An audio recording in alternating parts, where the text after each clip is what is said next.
Assalamualaikum warahmatullahi wabarakatuh. Halo semuanya, perkenalkan saya Syafrina Azahra dengan NIM 23042086. Pada kesempatan kali ini saya akan membacakan materi tentang peranan pemerintah dalam pembangunan nasional selaku tugas yang diberikan oleh Ibu Yulia Hanuselina, SIP MAP, selaku dosen pengampu dari mata kuliah Administrasi Pembangunan. Mari kita simak video berikut ini. Yang pertama, saya akan membahas tentang pengertian pembangunan nasional. Pembangunan nasional merupakan suatu proses perubahan yang berkesinambungan menuju keadaan yang lebih baik dalam segala aspek kehidupan masyarakat. Hal ini mencakup upaya untuk meningkatkan taraf hidup, kesejahteraan, dan kualitas hidup seluruh masyarakat. Pembangunan nasional tidak hanya berfokus pada pertumbuhan ekonomi, tetapi juga mencakup aspek sosial, budaya, dan politik. Lalu saya akan membahaskan tujuan dari pembangunan nasional. Tujuan utama pembangunan nasional adalah untuk mewujudkan masyarakat yang adil dan makmur. Adapun tujuan pembangunan nasional antara lain, yang pertama, untuk meningkatkan kesejahteraan rakyat. Ini mencakup peningkatan pendapatan per kapita, mengurangi kemiskinan, dan meningkatkan kualitas hidup. Lalu yang kedua ada meratakan pembangunan. Pembangunan tidak hanya terpusat di kota-kota besar saja, tetapi juga merata di seluruh wilayah Indonesia. Yang ketiga ada meningkatkan kualitas sumber daya manusia melalui pendidikan, kesehatan, dan pelatihan. Yang keempat, menjaga kelestarian lingkungan. Pembangunan harus berkelanjutan dan tidak merusak lingkungan. Dan yang terakhir ada menguatkan persatuan dan kesatuan bangsa dengan membangun masyarakat yang rukun dan bersatu.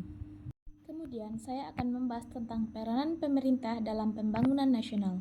Yang pertama ada peran selaku stabilitator. Peran pemerintah sebagai stabilitator dibagi menjadi 3 bidang, yaitu yang pertama ada stabilitator di bidang politik. Stabilitator di bidang politik ialah menjamin bahwa dalam kehidupan politik bangsa tidak terjadi rongrongan, baik hal yang datang dari kekuatan politik dalam negeri maupun luar negeri. Yang kedua ada stabilitator di bidang ekonomi. Stabilitator di bidang ekonomi ialah iklim yang memungkinkan perekonomian nasional dapat terpenuhi sedemikian rupa sehingga ekonomi tumbuh secara wajar, suku bunga yang tidak tinggi, rendahnya inflasi, kesempatan berusaha semakin luas, proses industrialisasi berlangsung secara baik, kebijakan moneter dan fiskal yang menguntungkan bagi kepentingan nasional, dan lain sebagainya. Yang ketiga ada stabilitator di bidang sosial budaya. Stabilitator di bidang sosial budaya yaitu hal yang mewujudkan perubahan tidak berubah menjadi gejolak sosial, apalagi yang dapat merupakan ancaman bagi keutuhan nasional serta kesatuan dan persatuan bangsa. Caranya yaitu dengan menggunakan kemampuan selektif yang tinggi, proses sosialisasi elegan tetapi efektif, melalui pendidikan, pendekatan yang persuasif, dan melakukan pendekatan bertahap tetapi berkesinambungan. Yang kedua adalah pemerintah sebagai pembuat kebijakan. Sebagai nahkoda sebuah negara, pemerintah memiliki tanggung jawab besar dalam merumuskan kebijakan-kebijakan yang menjadi pedoman bagi seluruh aktivitas pembangunan. Kebijakan-kebijakan ini mencakup berbagai aspek, mulai dari ekonomi, sosial, budaya, hingga lingkungan. Contoh-contoh kebijakan yang dibuat pemerintah seperti kebijakan pembangunan, di mana pemerintah membuat rencana pembangunan jangka panjang dan menengah, seperti Rencana Pembangunan Jangka Menengah Nasional atau RPJNM. Rencana ini berisi target-target yang ingin dicapai dalam jangka waktu tertentu, serta strategi untuk mencapai target tersebut. Lalu yang ketiga ada pemerintah sebagai pelaksana pembangunan. Setelah membuat kebijakan, pemerintah juga bertanggung jawab untuk melaksanakan kebijakan tersebut.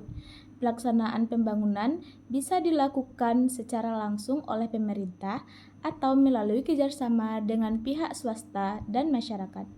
Contoh pelaksanaan pembangunan oleh pemerintah seperti pembangunan infrastruktur, di mana pemerintah membangun jalan, jembatan, pelabuhan, bandara, dan infrastruktur lainnya untuk mendukung pertumbuhan ekonomi dan konektivitas antar wilayah. Contohnya seperti pembangunan jalan tol Trans Jawa. Yang keempat yaitu pemerintah sebagai regulator. Sebagai regulator, pemerintah memiliki tugas untuk mengawasi dan mengatur berbagai aktivitas ekonomi dan sosial agar berjalan sesuai dengan aturan yang berlaku. Tujuannya adalah untuk menciptakan iklim usaha yang kondusif serta melindungi kepentingan masyarakat. Contohnya, pemerintah membuat dan menegakkan hukum untuk menjaga keterlibatan dan keamanan masyarakat. Lalu, pemerintah mengawasi persaingan usaha agar dapat mencegah terjadinya praktik monopoli dan persaingan tidak sehat yang merugikan konsumen. Dengan cara membuat peraturan untuk melindungi konsumen dari produk yang berbahaya atau praktik bisnis yang tidak jujur. Contohnya seperti dengan membuat Badan Pengawas Obat Makanan atau BPOM. Kemudian yang kelima ada pemerintah sebagai fasilitator. Pemerintah juga berperan sebagai fasilitator, yaitu memfasilitasi partisipasi masyarakat dan pihak swasta dalam pembangunan. Pemerintah menciptakan kondisi yang kondusif agar masyarakat dan pihak swasta dapat berperan aktif dalam pembangunan. Contoh-contoh peran pemerintah sebagai fasilitator. Pemerintah memberikan izin kepada pengusaha untuk menjalankan usahanya. Pemerintah memberikan bantuan teknis kepada masyarakat seperti pelatihan dan pendampingan, serta memberikan pengadaan forum dialog dengan masyarakat dan pihak swasta untuk membahas berbagai isu pembangunan. Contohnya seperti musyawarah perencanaan pembangunan. Kemudian saya akan membahas tentang tantangan dalam pembangunan nasional. Adapun beberapa tantangan utama yang sering dihadapi pemerintah dalam pembangunan nasional, seperti yang pertama ada ketimpangan. Seperti ketimpangan ekonomi, perbedaan pendapat yang sangat besar antara kelompok kaya dan miskin menjadi tantangan yang serius. Konsentrasi kekayaan di tangan segelintir orang dapat menghambat pertumbuhan ekonomi yang inklusif. Kemudian ada ketimpangan regional. Pembangunan yang tidak merata antara daerah perkotaan dan pedesaan, serta antara Pulau Jawa dan luar Jawa menjadi persoalan yang klasik. Lalu ada ketimpangan akses. Akses terhadap pendidikan, kesehatan, dan infrastruktur yang tidak merata juga menjadi tantangan yang besar. Yang kedua ada pertumbuhan penduduk. Meningkatkan jumlah penduduk yang tinggi membutuhkan peningkatan penyediaan layanan publik, seperti pendidikan, kesehatan, dan pekerjaan. Perubahan struktur penduduk, peralihan dari penduduk usia produktif ke usia lanjut akan memberikan tekanan pada sistem jaminan sosial. Yang ketiga ada perubahan iklim. Bencana alam seperti kenaikan permukaan air laut, banjir, kekeringan, dan bencana alam lainnya dapat mengancam kehidupan masyarakat dalam infrastruktur. Kerusakan lingkungan, perubahan iklim menyebabkan kerusakan ekosistem, hilangnya keanekaragaman hayati, dan penurunan kualitas lingkungan hidup. Kemudian yang keempat ada governance. Korupsi merupakan masalah serius yang menghambat pembangunan karena mengalihkan anggaran negara untuk kepentingan pribadi. Birokrasi yang tidak efisien dan tumpang tindih dapat menghambat proses pengambilan keputusan dan pelaksanaan program pembangunan, serta kapasitas aparatur negara yang terbatas dalam perencanaan, pelaksanaan, dan evaluasi program pembangunan. Selanjutnya, saya akan membahas tentang upaya pemerintah dalam mengatasi tantangan. Untuk mengatasi tantangan-tantangan tersebut, pemerintah telah melakukan berbagai upaya, antara lain seperti merumuskan kebijakan yang tepat.